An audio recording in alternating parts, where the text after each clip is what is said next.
শহীদ ওসমান হাদির ব্যাপারেও আমরা তারেক রহমানের মুখ থেকে, স্বরাষ্ট্রমন্ত্রীর মুখ থেকে এই ধরনের বাণী শুনতে চাই যে আপনি ঠিক কতদিনের মধ্যে শহীদ ওসমান হাদি হত্যার বিচার করবেন।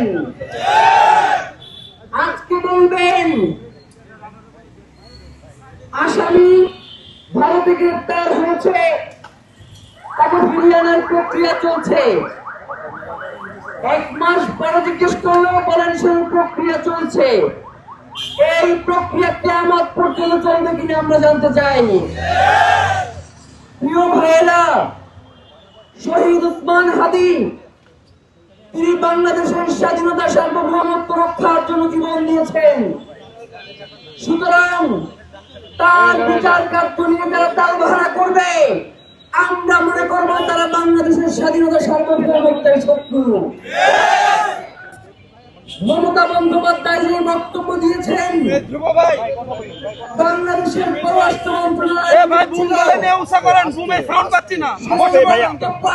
নিয়ে এরপরে সত্য মিথ্যা কি সেটা উদ্ঘাটন করবার, কিন্তু পররাষ্ট্র মন্ত্রণালয়ের মাননীয় প্রতিমন্ত্রী তিনি বললেন যে হারা প্রার্থীর কোনো কথা আমরা আমলে নিচ্ছি না।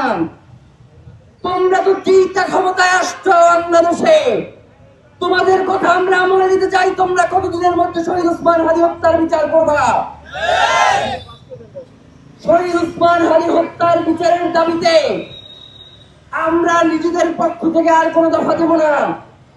এখন আলটিমেটাম দিবে সরকার, এখন দফা দিবে সরকার। আমাদের দফা এবং আলটিমেটাম দেওয়া শেষ। আমাদের যদি সামনে আর কোনো দফা এবং আলটিমেটাম দিতে হয়, সেটা হবে হচ্ছে চূড়ান্ত আন্দোলনের আলটিমেটাম, চূড়ান্ত আন্দোলনের দফা। এর বাইরে আমাদের সামনে আর কোনো পথ নাই।